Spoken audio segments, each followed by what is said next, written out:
So one minute you're flat out working all the hours you can, trying to get on top of your workload. And then the next minute you're wondering where everyone's gone, twiddling your thumbs and panicking over how you're going to pay the bills. The feast and famine cycle of freelancing can be a real headache, but stay tuned because I'm going to share how to avoid it. I'm Laura Bean and this is Creative Little World. To start us off, let's talk about the secret weapon you have as a freelancer. Your clients. Your existing clients are one of the most powerful assets to your business and you need to be utilizing them. Ask your existing clients to recommend you to someone else. This could be anyone. They might meet someone in a networking event. It could be a family member of theirs. Recommendations are one of the most powerful ways to bring in business. I myself probably get about 70% of my work through recommendations. Quite simply, your happy clients are your best ambassadors. So after you've completed a project or even as you're working with them, ask them if there's anyone that they could recommend you to. You'll be surprised how many people are happy to spread the word about your work. But you do need to ask because it often doesn't cross their mind until they are prompted. Next, harness the power of testimonials and reviews. Nothing that says trustworthy and reliable like positive feedback from your previous clients. So make it a habit to ask for a testimonial at the end of every project.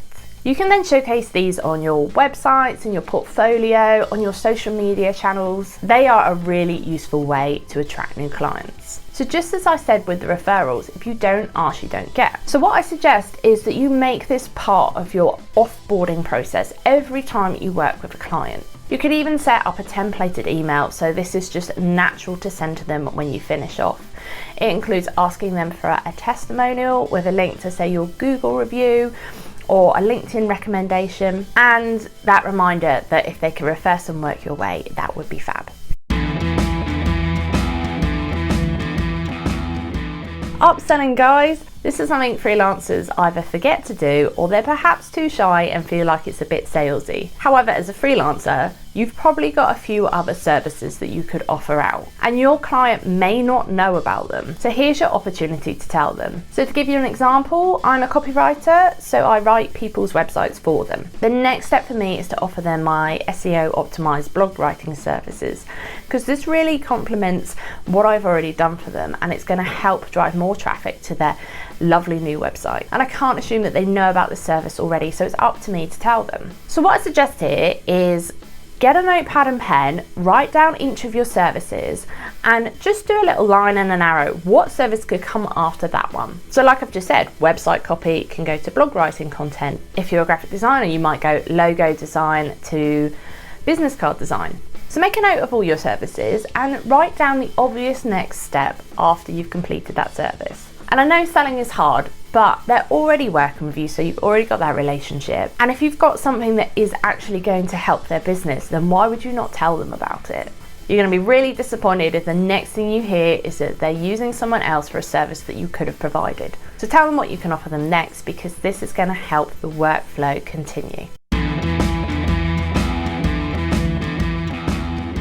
So one of the most effective ways to keep your work consistent as a freelancer is to get clients onto a retainer agreement. So this is likely going to be a set rate for a specific service that you'll deliver monthly, or it might be that you work on a set amount of hours or credits or however you work your business. But if you do have clients who you work with regularly, then it might be better to propose they go on a monthly retainer.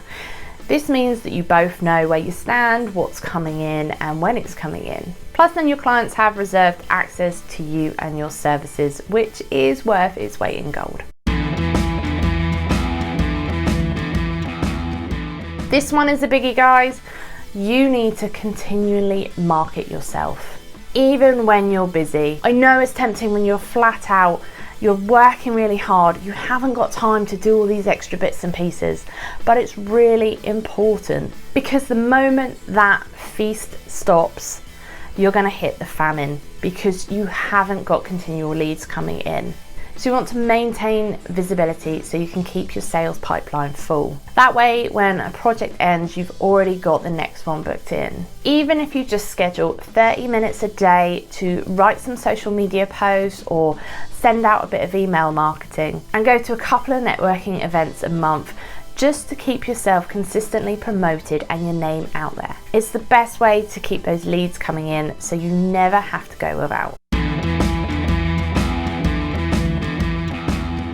So freelancing is a journey of ups and downs, and the feast or famine can be very daunting. But if you follow these strategies, you're going to create a more steady workflow.